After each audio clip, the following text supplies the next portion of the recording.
Halo, Halo. selamat siang. Siang ketemu lagi ya. Disimak Sinau Mama. Edisi perdana tahun baru 2023 ya nggak sih? Ya nggak perdana dong, Bu. Kemarin kan kita udah ada. Oh iya. Yang Tapi kan telat mengenai itu resolusi. bukannya. Iya, kami agak-agak Karena kita sedang beresolusi. mencari solusi. Mencari solusi untuk tahun ini. Iya. Tema-tema apa yang menarik ya kan? Ini kalau di podcast lain ya, ini TV. Ya, Tapi kita akuarium. apa. Kita butuh relaksasi deh untuk tema hari ini. Kayaknya agak berat ya. Iya, aduh ini butuh berpikir, berhenti dan berpikir. Gara-gara lu kirim itu gue berpikir semalaman. Kenapa kita mau bahas ini ya? Ayo bahas apa kira-kira? Jadi gue tuh kirim video ke dia tentang narcissistic parenting. Apa namanya, orang tua yang Pola asuhnya asuhnya yang narsistik. Nah, karena itu datang di FYP gue terus, jadi gue pikir apakah ini panggilan untuk membahas atau gimana? Karena gue tuh nggak follow siapa-siapa gitu loh, yang berhubungan dengan itu.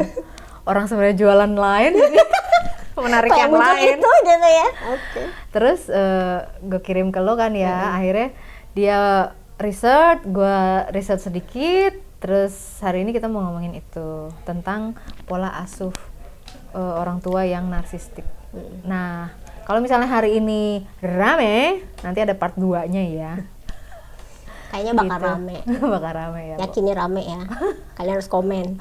Jangan-jangan kalian juga termasuk yang sudah melakukan pola asuh narsistik. Kalau misalnya kita kupas ya, Bo ya, jejak-jejak pola asuh yang narsistik tuh apa sih?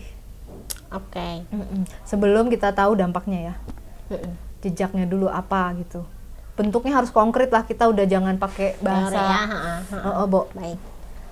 Jadi kalau Anda adalah orang tua yang berkuasa dan membuat anak-anak tidak berdaya, itu salah satu ciri pola asuh yang narsistik. Narsistik. Kalau narsistik sama egois tuh nggak sih, sepaket nggak sih? Ya, sepaket sebenarnya. Sepaket ya. Ya kadang-kadang orang kemudian mengartikan itu bentuk self love atau love yang ya kayak kita sayang sama anak kita, jadi kita melakukan apapun untuk dia, Memproteksi sebaik mungkin, mengendalikan supaya anak kita di jalan yang lurus. di jalan gitu yang kan. padahal nggak ada jalan Nggak ada lurus ya, jalan yang lurus, dunia ini berdinamika gitu kan. jalannya belok-belok. Nah, akhirnya yang kita lakukan adalah over controlling, overpowering, dan itu membuat anak jadi powerless, tidak berdaya. Padahal yang harus kita lakukan adalah empowering anak gitu, supaya jadi anak yang mandiri, jadi anak yang berani mengambil keputusan, kemudian berani menghadapi konflik dan bagaimana menemukan solusi dari masalah-masalahnya. Kan itu yang mau Atau kita cari. makna-makna yang tersembunyi dari yang kecil-kecil yang Dari yang dia- kecil-kecil yang dia alami sehari-hari lah gitu. Tapi kalau kita sistemnya sudah seperti controlling, ya sudah, anak akan tidak punya kemampuan untuk melakukan apapun, dan akhirnya yang dilakukan adalah menunggu bantuan. Karena Oke. dia tahu ada orang tuanya nih yang bantu, Iya. ada orang tuanya yang ngendaliin gitu. Aku cenderung mengatakan orang tua yang narsistik itu ada kecenderungan manipulatif juga ya. Iya, satu paket juga itu. Satu paket juga gitu loh. Jadi kalau kita istilahkan bintang, Karena lo nggak bisa kontrol tanpa memanipulasi. iya, sebenarnya itu kan kuncinya. Nah, gitu. Jadi katakanlah kayak tadi kita bicara salah satu karakter yang terkuat adalah kalau bintang Gemini itu kan ada 2 karakter ya. Nah, jadi orang yang narsistik ini juga punya 2 karakter yang asli, real self-nya, sama yang false self-nya, diri dia yang keliru. Yang keliru inilah sebenarnya yang membuat dia kemudian membentuk image sendiri Untuk menutupi real self-nya. kekeliruannya dia. Untuk menutupi real self-nya dia yang sebenarnya mungkin rapuh, yang sebenarnya mungkin berantakan hidupnya, yang mungkin sebenarnya punya masalah gitu. Tapi di depan anak dia berusaha untuk fine-fine aja, semua bisa diatur. Aku yang tegar, Aku yang tegar. aku yang kuat. Oke nggak sih sebenarnya menunjukkan itu ke anak? Oke, selama itu tidak membuat anak merasa itu tadi tertekan, tidak mempunyai kemampuan untuk melakukan hal sendiri, karena akhirnya orang tua ingin semuanya ingin mengambil alih segala hal gitu loh. Because poinnya adalah orang tua ini pengen merasa bahagia Melalui apa yang dilakukan ke anak. Oke, melalui apa yang orang tua lakukan ke anak. Iya. Oke. Jadi poinnya kebahagiaannya dia, bukan kebahagiaannya Si anak. si anak. Nah, kalau kita bicara lagi lebih dalam nih, misalnya kalau kita bicara attachment, kelekatan gitu ya, dari kecil, dari bayi, itu kan sebenarnya mau kita bentukkan secure attachment. Iya, ya. oke. Attachment yang secure. Nah, attachment yang secure itu bentuknya apa sih? Secure anak, maksudnya anak merasa secure sama kita Iya. kan. Nah, atau relasinya yang secure, attachment yang secure. Oh, oke. Bentuknya kayak apa? Kalau aku gambarkan begini. Aku suka aku, I like me. Aku suka kamu, I like you. Aku suka kita, I like us. Gitu. Jadi ada ininya apa? Ada rasa yang sama, kenyamanan, berbagi rasa yang sama. Ya, kenyamanannya juga munculnya sama, nggak ada yang merasa tersakiti, atau tertekan dan sebagainya. Sementara ada hal yang harus kita perhatikan ketika attachment itu tidak sehat. Red flag-nya adalah ketika misalnya I like me, but I don't like you because aku suka aku, tapi aku tidak suka kamu karena kamu tuh A B C D F G. Jadi kalau kamu mau suka sama aku, kamu harus ada syarat. Ada syarat. Nah, tadi yang di awal tadi ya, Bo ya, kita coba satu-satu gitu. Yang di awal tadi lo bilang controlling, protecting, tapi lo tambahin lagi over controlling, over protecting. Apakah indikatornya juga di kata-kata overnya itu? Iya. Jadi controlling, protecting is a good thing. Iya sebenarnya. Tapi ketika over, sampai misal sampai anak kita nggak bisa mandiri, itu berarti kita sudah over. Oke. Basically kan sebenarnya yang harus kita bantu anak itu adalah untuk mengenal siapa dirinya. Betul. Mengetahui apa yang dia suka, apa yang mau, apa yang dia mau, apa yang dia pikirkan dan apa yang dia rasakan. Kan poinnya itu ketika kita berinteraksi dengan anak gitu. Tapi ketika kita mendiadakan semua itu, yang ada adalah aku maunya kamu begini, aku pengen kamu merasa aku begini, aku pengen kamu menjadi ini. Oke. Jadi kan akhirnya itu sesuatu yang over ya. Menyalurkan ambisi orang tua. Nah, salah satunya itu ciri orang tua yang narsistik adalah ambisinya dia tidak tercapai, dititipkan ke anaknya. Bukan nitip itu sih, maksa ya, Bo. Ya, bahasa halusnya lah. Kan katanya terbaik buat anak, ya kan? Iya.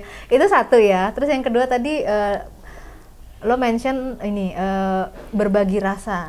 Jadi mencari common ground. Iya, betul. Mencari kesamaan. Karena harus disadari walaupun kita itu anak kita, kita tetap berbeda secara individu. Betul. Jadi supaya kita ini mencari common ground, mencari kesamaan. Iya.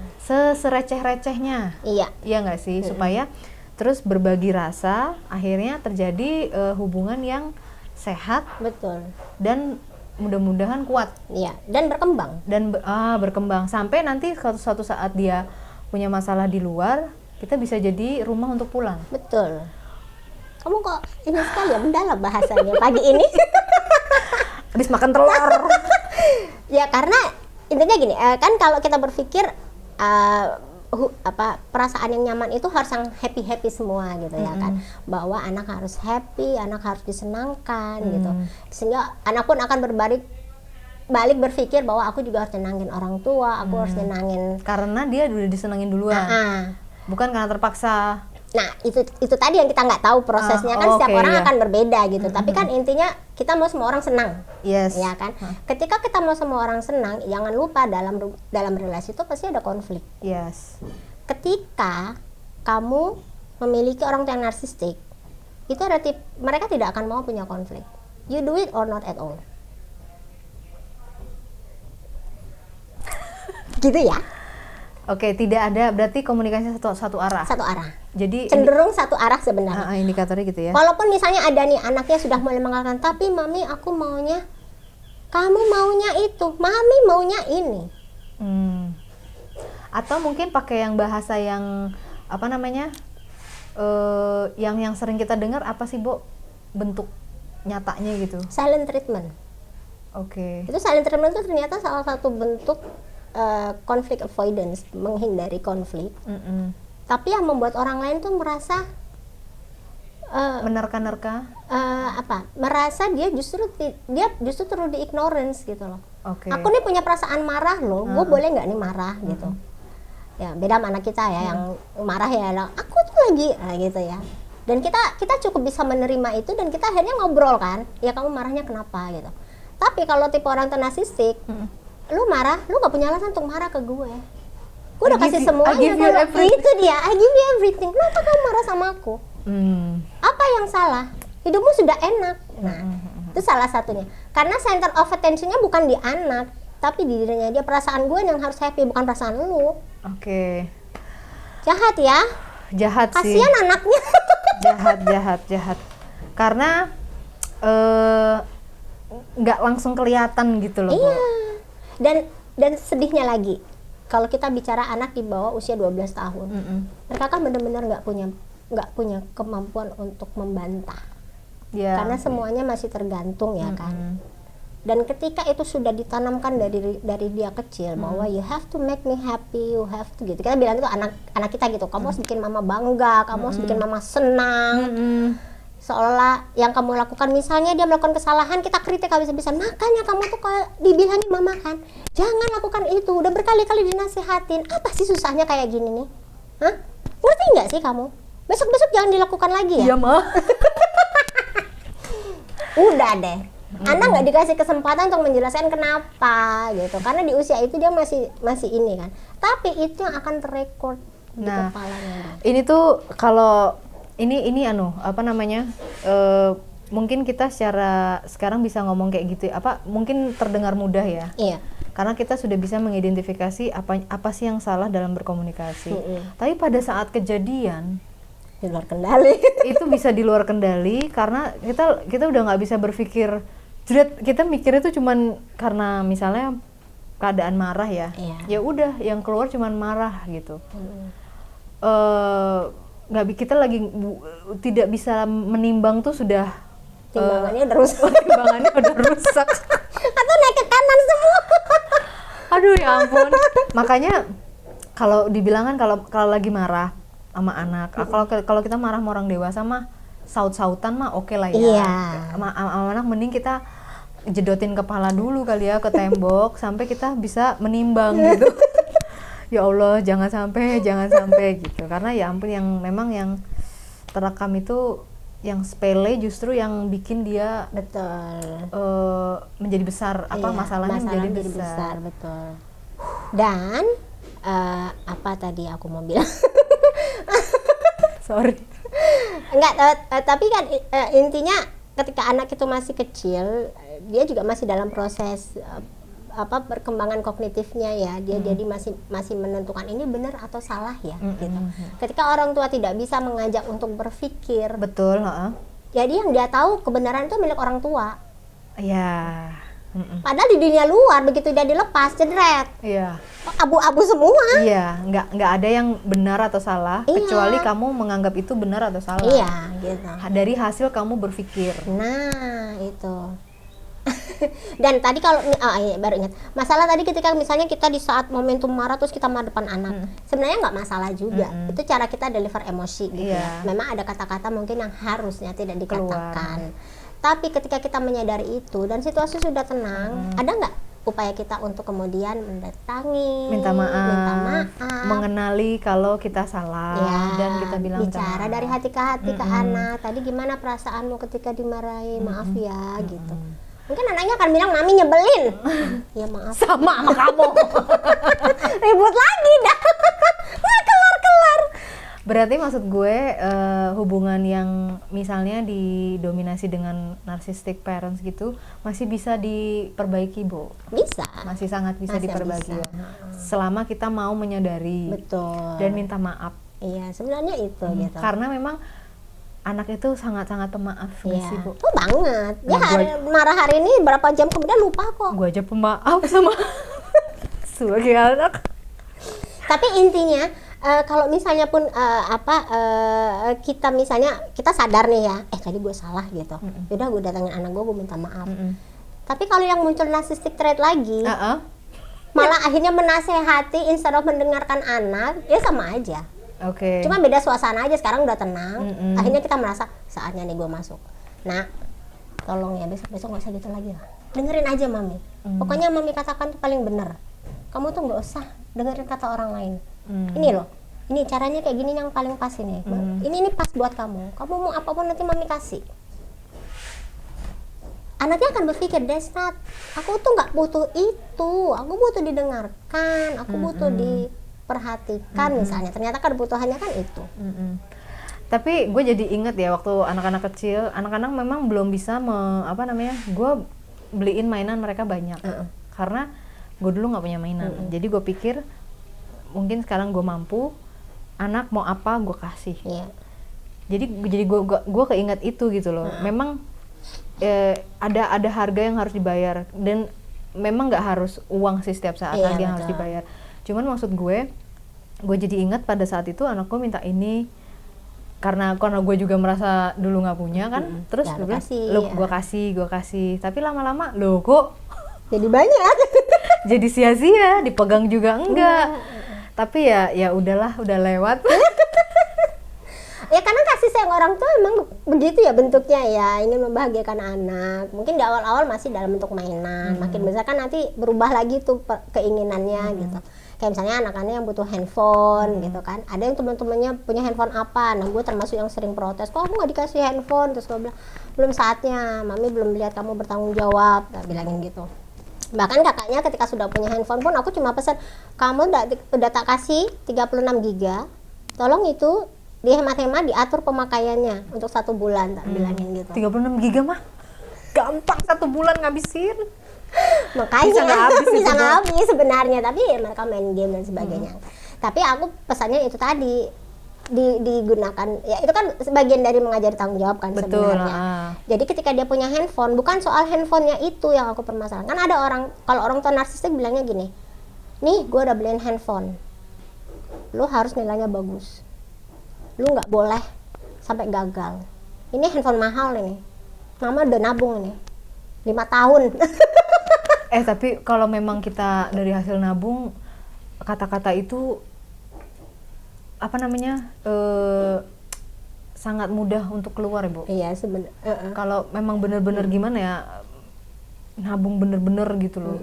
Please lo gunakan ini, jangan sampai ini gue tuh, ya mau nggak mau kita tuh jadi ngasih tau dia, ini tuh gue berdarah-darah loh ini buat ini. Jadi lo gimana ya, kadang-kadang suka. Iya, sebenarnya nggak apa-apa juga. Kita kasih sinyal gitu loh, bahwa you have to use it dengan benar, karena ini bukan hasil gue nyuri gitu. Iya, nggak gampang. Nggak gampang ini dapetinnya. Untuk terwujud gitu misalnya. Tapi jangan kemudian itu jadi alasan kuat untuk membuat si anak akhirnya merasa, ini mama ngasihnya terpaksa nih gitu. Atau at least dia merasa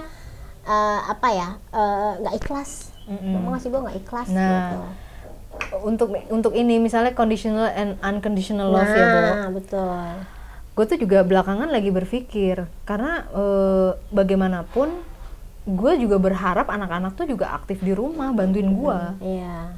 Bukannya terus gue tetap ngasih main, cuman lama-lama lah kok main doang yang dipikirin kan. Maksud gue sebelum main nyapu kek apa kek baru main. Jadi gue yang rasanya gimana ya, rasanya rasa gue terpenuhi, mereka juga terpenuhi dengan main gitu. Jadi sama-sama terpenuhi. Jangan sampai gue bilang, aduh ini gimana ya gue mau bilang ke mereka tuh, ngedudukin mereka dan ngomong tuh dengan tepat gitu loh. Apakah apa yang gue expect ini tuh tepat atau tidak gitu. Ya karena semua akan berawal dari kebiasaan sih. Kalau aku percaya dari itu, ketika dari kecil sudah ada pembiasaan, kamu harus pekerjaan rumahmu apa aja, dan itu biasa dilakukan. Ketika itu tidak dilakukan sudah makin besar, kita boleh balik lagi ke aturan itu gitu. Itu bagian. Tapi kalau dari kecil belum ada kesepakatan itu, ya berarti harus duduk bareng.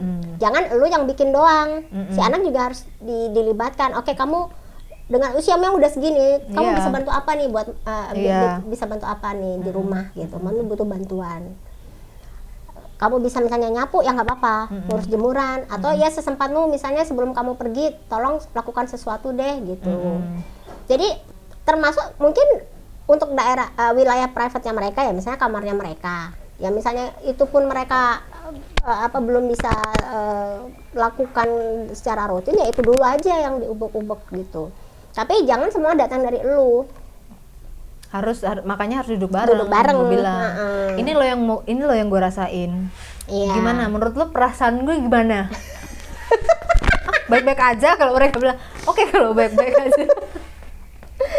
Soalnya mungkin kita waktu zaman kita kecil ya, kita kan nggak pernah juga didudukin ya, Bo. Iya. Ditanya, apalagi ditanya how are you feeling gitu kan. Iya, benar. Tapi kan sekarang kenapa menjadi penting gitu loh? Karena ternyata mengabaikan perasaan anak tuh bisa jadi masalah besar di kemudian hari. Iya, betul banget. Soalnya nggak lagi penting tuh semua biaya yang dikeluarkan orang tua kalau sampai perasaan kita diabaikan. Iya, betul. Jadi nggak penting gitu loh, iya, maksud gue. Makanya mungkin ada orang yang terpenuhi lahirnya, tapi batinnya nggak terpenuhi, tetap aja berantem gitu loh. Iya, betul. Sama ortu. Tapi ada juga yang menerima itu semua dengan apakah udah keterlanjuran, udah terlalu basah, udahlah gue berenang aja sekalian, ya kan. Benar. Nah, tinggal efeknya ya nggak tahu lagi deh gimana tuh efeknya. Kayak yang tadi gue cerita, gue kenal orang sampai menurut gue udah terlalu tua sih untuk memulai kemandirian gitu. Cuman ya nggak ada waktu terlambat ya, Bo. Tapi buat gue tuh udah terlalu tua. Ini tuh hasil desain yang tidak sengaja yang dibikin orang tua, berdasarkan itu tadi over controlling, over protecting, sampai akhirnya anaknya nggak bisa apa-apa. Betul. Bisa jadi gitu. Tapi kan sebenarnya makin dewasa kalau anak ini menyadari, itu nggak bisa. Masih bisa diperbaiki. Yes, karena kan masalahnya itu tadi, kalau kita bicara dari kecil kan harus kita tumbuhkan kan pemahaman dia tentang diri dia. Betul. Kalau itu tidak pernah ada, gimana dia mau tahu aku tuh siapa, aku tuh maunya apa gitu. Dan mungkin ketika sekarang dia sudah dewasa, dia merasa aku kok kayaknya butuh sesuatu ya, tapi apa gitu. Aku butuh teman, aku butuh kerjaan, atau aku butuh mandiri. Keberanian itu akan mulai kalau dia memang mau break the chain, ya kan, memutus rantai itu, bahwa oke, sekarang aku mau hidup mandiri, aku udah bukan nggak butuh orang tua ya, beda cerita dengan nggak butuh, tapi aku harus lepas dari, ya harus mendesain hidupku sendiri. Iya. Soalnya kalau didesain orang lain, ya kalau desain itu belum tentu cocok. Nah, kalau lo terima-terima aja, maksudnya kalau lo desainnya nggak apa-apa kok, enak-enak aja gitu ya, nggak apa-apa juga sih. Iya. Tapi jarang ada yang enak-enak aja. Karena endingnya apa? Lo nggak akan hidup sendiri. Lo punya pasangan kan, endingnya. Ketika punya pasangan punya desain sendiri loh, jangan salah. Kalau itu bukan desain lo, tapi desain orang tua, yang berkonflik adalah calon lo sama orang tua lo. Iya. Iya. Dan itu sebabnya ketika anak, kalau kita bicara nanti dampak jangka panjang, anak yang dibesarkan dengan cara narsistik atau orang tua narsistik, itu biasanya di usia dewasa dia pasti punya masalah dari relationship biasanya ada. Karena merasa not good enough, I cannot do anything, I always need help gitu. Aku pakai bahasa Inggris pada ngerti nggak ya? Pokoknya itulah ya. Pokoknya aku nggak bisa melakukan apapun, aku merasa tidak cukup mampu, aku tidak merasa cukup mandiri untuk berdiri sendiri, aku selalu butuh bantuan gitu.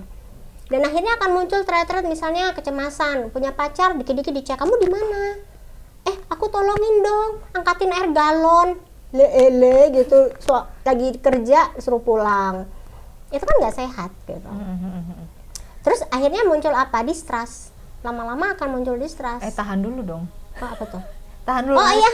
Efeknya tahan dulu. Jadi, kembali ke orang tuanya dulu. Kembali ke orang tuanya dulu. Ya karena itu tadi, kalau kita balik ke orang tuanya, ketika orang tuanya adalah orang tua narsistik, dia nggak ada trust kepada anak. Ya kan? Salah satu bentuknya itu Salah satu bentuknya dia nggak ada trust. Trust issue. You cannot, kamu tuh nggak bisa ngapa-ngapain nak. Kamu masih kecil. Udah deh, ikutin cara mami aja deh. ini this is the best for you gitu. Dan aku mampu. Nah biasanya orang tua bilang gitu, aku mampu, aku bisa memenuhi semua yang kamu butuhkan. Ya, itu biasanya terdengar dari narsistik mertua juga sih, Bo. Ya kalau mertuanya baik, memang mau ngasih semuanya ya nggak apa-apa sih. Iya. Oh my god. Dan kita jadi kadang-kadang berpikir bahwa ya memang ada 1-2 hal yang kita lakukan yang mungkin kesannya narsistik ya. Kita sebagai individu lah gitu. Ya itu tadi, kalau itu dilakukan secara tidak sadar ya mungkin karena secara emosional kita sedang bermasalah, dan itu sangat manusiawi kalau menurutku. Kalau lagi down Tapi kalau kita lakukan secara sadar, berkala, masif, berkali, masif, dan tersistematis, berarti kita termasuk yang narsistik. Oke, jadi label narsistik itu lo perlu banyak refleksi gitu loh. Betul. Sebenarnya refleksinya gampang. Kalaupun misalnya nih kita malu ke psikolog karena merasa gitu. Hal yang paling gampang adalah tuliskan kelebihan dan kelemahanmu. Udah, kenali lagi gitu loh. Dijelentreh kayak aja. Kenali lagi. Tulisan. Yang karakter narsistik tonjolkan itu kan biasanya kelebihannya dia. Dia nggak mau terima dia punya kekurangan. Padahal itu ada satu paket yang harus diterima oleh diri gitu loh. Betul, yes. Menjadi lemah, vulnerable itu nggak apa-apa loh sesekali. Itu menunjukkan asal bisa bangkit. Nah, itu menunjukkan bahwa kamu aware. Oh ya, kelemahan aku tuh di sini gitu. Jangan ketika kamu punya kelemahan, enggak, gua enggak kayak gitu, enggak. Nah, ketika kamu denial dengan kelemahanmu sendiri, yang kamu lakukan adalah kamu kontemplasi kan, mencari pengalihan untuk supaya tidak terlihat nih gue lemah gitu. Dan akhirnya apa? Ya muncullah image. Nah, padahal kalau kita relasi sama anak usia-usia terutama usia dini gitu ya, yang paling kuat itu justru relasi emosi. Ajarkan anak untuk mengenali dia lagi sedih, dia lagi kecewa, dia lagi marah. Misalnya dia lagi kesel atau dia lagi malu, itu nggak apa-apa loh dikenalin. Justru jangan kita bilang nggak boleh malu, nggak boleh malu, jangan malu-maluin. Gitu, nggak apa-apa. Justru dengan kita mengakui itu, kita menerima, anak akhirnya belajar, oh gini tuh rasanya malu.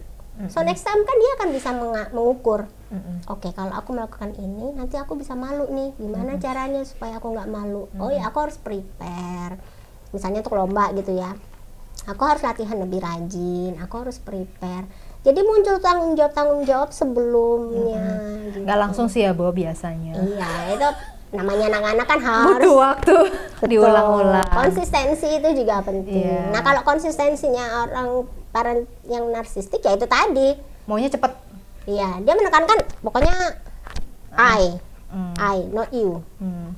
Kamu harus melakukan apa yang Mak mau nih, Mak mau kamu jadi dokter, harus jadi dokter. Pokoknya nilai semester ini kamu harus A semua. Gitu. Baru bisa dapat sesuatu. Sampai lucu sih, aku ada satu keluarga kerabat yang ngomong gini. Kebetulan sepupunya ada beberapa yang jadi dokter, tapi terus ada anaknya yang belum jadi dokter. Dan dia sampai ngomong kan, ya benar besok jadi dokter juga ya, Dek, gitu. Terus saya bilang, emang harus? Aku ngomong gitu kan. Ya iyalah, masa sepupunya yang lain ada dokter, dia enggak. Ini kan kakak-kakaknya kan nggak ada ya. Lah, semoga yang inilah jadi dokter. Lagian dia mau jadi dokter. Terus aku tanya anaknya, emang kamu mau jadi dokter? Nggak tahu. Terus dalam hati dia, oh ya udah. Dari bahasa nggak tahu, berarti dia nggak mau. Dia sebenarnya nggak mau mungkin ya. Iya. Tapi ada satu cerita lagi, tetangganya nyokap gue. Dia dokter, Bo. Lu ngomongin dokter, gue jadi ingat dokter. Dokter, jadi dia kedokterannya itu hasil paksaan orang tua. Karena zaman dulu kalau lo nggak insinyur, dokter, PNS gitu kan. Pokoknya itu 3 profesi ya. Karena ngikutin orang tuanya, dan dia mungkin juga terlalu vulnerable ya, Bo ya. Jadi akhirnya sampai detik ini tuh dokter, tapi sampai dikeluarin, Bo, dari rumah sakit, dari puskesmas. Karena dia tidak bersikap seperti dokter. Nah, iya. Jadi gini, memang sih kita cuci tangan ya, Bo, tapi dia cuci tangan berlebihan. Rambut nggak pernah sisiran. Jadi ada ketakutan, ada ketakutan tentang sesuatu, tapi dia nggak menyadari dia juga dokter, dia punya antidotnya juga gitu loh. Gue bilang, aduh ini memang. Tapi ada satu lagi gue pengalaman, dia ngikutin orang tuanya untuk jadi pemain piano. Terpaksa juga dia bilang. Tapi mungkin karena dia terus mungkin punya banyak teman kali ya, apa buat TikTok apa segala macam, menyadari, akhirnya menerima, akhirnya dia terima, dan dia baik-baik aja. Terus akhirnya dia bilang ya udahlah, ternyata gue bisa hidup dari sini, gitu. Mungkin kasus yang satunya ini tidak ada tidak bisa memproses konflik tersebut, akhirnya tidak ada penerimaan, jadinya agak ini sih, agak setengah ons gitu loh, Bu. Kurang setengah ons. Iya, bisa jadi. Itu ngeri banget sih. Ya, makanya kan ketika makin dewasa sebenarnya kalau kamu sudah tahu apa yang salah, perbaikilah. Termasuk misalnya guru piano itu ya. Misalnya dia ternyata menjadi, mungkin aku sebenarnya bisa loh melakukan hal lain selain jadi guru piano. Kan nggak ada kata terlambat mencoba kan. Betul. Memulai lagi kan. Mau di usia berapapun kamu mau memulai sesuatu kan nggak ada kata terlambat. Misalnya dia mau memulai aja. Jangan-jangan itu sesuatu yang lebih promising daripada hanya di guru piano, ya kan? Kan kita nggak tahu. Ya kayak gue dulu lah, gue pikir gue selamanya jadi guru deh bahagia gitu kan. Oh ternyata bakat itu ternyata di guru itu kan bukan hanya ngajar, tapi kan pintar ngomongnya itu loh sebenarnya yang dicari. Oh ternyata kan gue bisa punya bakat lain nih selain cuma sekedar ngomong. Menyimpulkan untuk bisa ditangkap oleh audiens dengan bahasa yang bisa mereka cerna. Iya. Jadi kan talent itu yang sebenarnya kita nggak pernah gali, karena itu tadi kalau kamu dibesarkan oleh, terutama ya kalau orang tua narsistik, kamu nggak menjadi dirimu, kamu nggak bisa membuka inimu sendiri gitu. Gak bisa memaknai kali juga. Iya. Kan keburukannya di situ. Walaupun kalau zaman orang tua kita dulu mungkin lebih karena situasi, kondisi, ya kan. Tapi ada loh orang tua yang tanpa syarat mengatakan ya udah nak, kamu mau jadi apa aja ibu senang, ibu doakan. Kan ada yang begitu. Ada yang orang tua bilang ibu kerja keras, pokoknya kamu harus jadi sarjana, kamu harus sukses. Ya sarjana apa aja kan nggak apa-apa kan ibu? Ya nggak apa-apa. Kalau ngomongnya sarjana malah nggak apa-apa. Oh iya. Tapi kalau udah dokter, lah? Iya misalnya ya sarjana apa gitu ya. Artinya ada pesan-pesan yang spesifik yang membuat anak itu justru berpikir bukan kebahagiaan dia yang diutamakan, tapi kebahagiaan orang tua. Berarti berhati-hatilah memberikan pesan ke anak-anak. Iya betul. Coba pertimbangannya adalah bagaimana bisa empowering. Iya. Pesan itu justru empowering diri si anak. Betul. Jangan sampai bukan membebani. Nah, ketahuan kan nggak gampang jadi orang tua. Itu baru sampai umur berapa ya? Kalau yang kita bicarakan ini, mungkin orang tua umur kayaknya kalau anak kita udah mulai besar, kita mungkin udah makin sadar gitu ya. Tapi kan yang di bawah-bawah kita mungkin banyak yang nggak sadar tuh. Iya. Gitu. Apalagi kita bicara tadi soal distraksi sosial media, ya kan, makin kesini kan orang tua sebenarnya makin relasi sama anak makin kurang, sehingga apa yang menjadi image di sosial media itu adalah yang dia ingin bentuk di anak, jangan-jangan. Yes.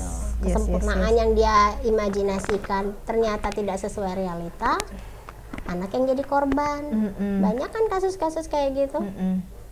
Iya. Itu sih, karena penyakitnya karena tidak, bentuknya tuh ngawang gitu loh Bu. Iya. Jadi nggak langsung kelihatan, nggak bisa langsung terdeteksi. Jadi kadang-kadang kita nggak sadar. Iya. Bahwa misalnya kalau ngomongin sosial media tadi, ini loh image yang gue mau. Iya. Jadi bukan ini loh kita, bukan. Ini yang gue mau. Iya betul. Dan itu bisa kebawa ke kehidupan realita kan tanpa disadari gitu. Jadi aku sempat nonton. Ada yang bertanya apakah memungkinkan ketika orang tua sekarang banyak yang narsistik? Ya sangat mungkin gitu dibandingkan 15 tahun yang lalu gitu kan. Makanya zaman kita dulu mungkin mundur lagi, itu nggak ada orang tua narsistik. Yang ada ya orang tua yang disiplin, keras, karena pola hidup mereka kan begitu ya kan, harus kerja keras kalau mau sukses gitu. Makanya nggak usah pakai perasaan kalau kerja, tenaga. Tapi ada trait narsistiknya sih, Bo. Ada kadang-kadang, bukan kadang-kadang, seringkali mereka mengabaikan perasaan kita itu tadi. Iya, sebenarnya poin di situnya gitu. Hanya saja ketika anak-anak kemudian berkembang di lingkungan yang hampir serupa, jadi kan nggak ada yang nggak ada ngeh. gitu loh, nggak ada ngeh nih kalau gue tuh ternyata dibesarkan oleh orang tua narsistik gitu kan. Kalau sekarang kan kita kayaknya split, ya kan? Ada yang aware banget sama yang namanya parenting, ada yang ya Allah parenting mah gue jalanin aja kali gitu kan. Ada yang mungkin itu tadi ketika bawaan inner child dia belum selesai, terbawa dalam proses parentingnya dia. Misalnya di sana ada karakter narsistiknya, ya dia nggak menyadari gitu. Tapi emang bikin ini sih, Bo, jadi gini, kalau misalnya sengaja dikupas kayak gini ya, memang ternyata tidak semudah itu Ferguson. Ya nggak sih? Betul. Karena terus kita pertimbangannya banyak, titiknya banyak yang harus dilihat apa segala macam. Cuman mungkin satu-satunya cara adalah ketika lo mencintai, kalau lo sudah bisa belajar mencintai diri sendiri, mencintai orang lain tuh mudah sebenarnya. Benar. Jadi kalau ini pemalas ya, ini khusus untuk pemalas ya, Bo. Itu aja ininya. Iya. Kesimpulannya, coba cintai diri lo, ntar lo mencintai orang lain itu pasti dengan sangat positif. Iya. Dan cintai diri itu juga harus unconditional. Jangan bersyarat. Jangan cinta baiknya aja, cintai juga keburukan kita gitu, diri kita kelemahannya apa. Karena justru ketika kita mengenali keburukan kita jadi tahu how to become a better person kan gitu. Tapi kalau kita hanya sudah bisa mengantisipasi, sudah bisa mengantisipasi, dan itu ya emang tadi kalau kita sebagai diri pun kita nggak hanya harus bisa mengendalikan, tapi juga harus bisa bertumbuh, berkembang sebagai pribadi, dan itu akan mempengaruhi gimana relasi kita ke depan gitu. Itu ya. Jadi kalau kayak kita narsis di kamera ini nggak apa-apa, sebentar kok. 30 menit ada nggak sih nih? Berilah kami waktu untuk narsis ya. Baiklah, karena bukan sesuatu yang ringan ya, Bu. Hari ini sedikit ketawanya, kayaknya serius banget ya nggak sih guys? Aduh, karena ini bukan sesuatu yang ringan. Kita sudahi dulu. Kita lanjut di part yang kedua. Efek-efeknya ya, Bu ya. Iya. Apa yang bisa kita ditemukan dari pola asuh narsistik tersebut di anak. Oke, jangan lupa like, subscribe, dan komen ya kalau ada yang pengen komentar tentang tema kali ini, karena pasti menarik dan pasti kalian mikir. Ya kan, Mak? Iya. Dia aja mikir. Ini abis ini mikir kita. Iya, mikir ya. Mikir makan siang kemana. Oke, thank you Ya ya. udah, sampai ketemu ya. Bye.